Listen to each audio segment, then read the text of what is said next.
Olá, muito bom dia. Nesta semana, conversando com uma amiga, ela me fez a seguinte pergunta: por que é que Deus permite com que nós tenhamos sentimentos que nos trarão grandes infelicidades?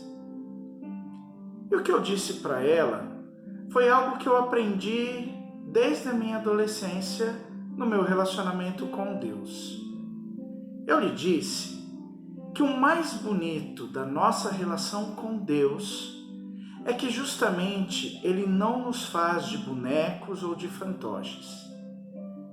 O mais lindo é que Deus respeita quem nós somos, a nossa individualidade, justamente por nós sermos seres pensantes, que podem refletir, pensar e decidir.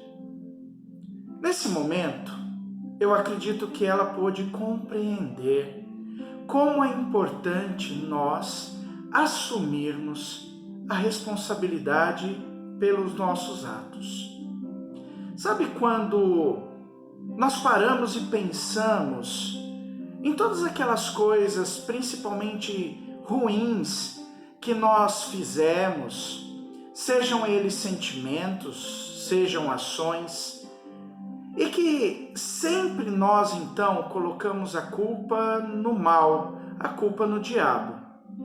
Ou então, quando nós sentimos determinadas coisas, pensamos aquilo que não deveria ser pensado, ou então nos deparamos com grandes dificuldades e nós dizemos assim: por que é que Deus permitiu isso?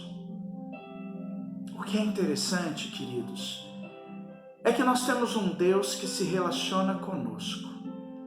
E esse Deus que fala ao nosso coração também nos ensina que muitas coisas são responsabilidades dos nossos atos.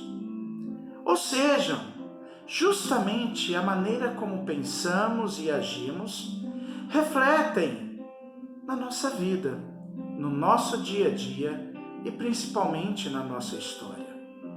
E o que eu percebo, e isso desde muito tempo, é que a humanidade sempre põe desculpa ou em Deus ou no diabo por todas as coisas que acontecem. Eu, entretanto, entendo que eu sou o maior responsável pelas coisas que acontecem na minha vida. E talvez você pergunte: Heitor, mas não é Deus quem rege todas as coisas? Como então como pode então você ser o responsável pela sua própria vida? É justamente isso. Por Deus reger todas as coisas, que as coisas acontecem. E quando Deus não tem essa oportunidade, ou seja, de reger as coisas na minha vida, eu dou abertura para que o mal reine, o mal que existe dentro de mim. E então, é justamente neste momento em que eu percebo que determinadas coisas que acontecem, ou que aconteceram, ou até mesmo acontecerão em minha vida, depende e dependerá única e exclusivamente de mim. Sabe quando nós paramos para nos conhecer? E nós sabemos então, através de um autoconhecimento, quem eu realmente sou e o que eu posso fazer de bom e de ruim? Mas a verdade é que nós geralmente nos esquivamos na nossa vivência de nos olhar no espelho e vermos quem realmente somos, ou todas as coisas que fizemos de bom e de ruim. E ao deitar, após esse lindo exercício, dizer: Heitor, você fez certo. Ou então: Heitor, você não deveria ter feito isso. Eu acredito que a partir do momento em que nós paramos e colocamos então a responsabilidade do nosso futuro, da nossa vida em nossas mãos, nós acabamos por compreender que se eu, em um determinado momento da minha vida, excluir a Deus do controle do meu eu, então as coisas desandaram por opção minha. E aí, quando as coisas aconteceram da maneira como eu gostaria, ou mesmo da maneira como Deus gostaria, não é apenas uma questão de posicionamento meu, mas é uma questão muito mais simples, por estar relacionada à minha intimidade com Deus, aonde eu disse: Pai, eu me disponho a ser um vaso de bênção. Eu me disponho a fazer a tua vontade. Comumente eu ouço a seguinte frase: todo homem tem um livre-arbítrio para escolher o que fazer. Particularmente eu não creio nisso, pois na minha visão teológica e experimental, eu entendo que livre-arbítrio somente o homem que tem o selo do Espírito Santo é capaz de ter. Uma vez que nós somos pecadores, que nós já temos um mal dentro de nós, a nossa tendência é basicamente 100% escolhermos fazer o mal.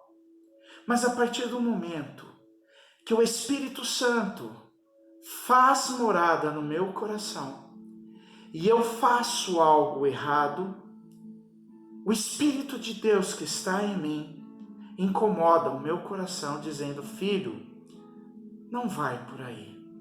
Filho, volta.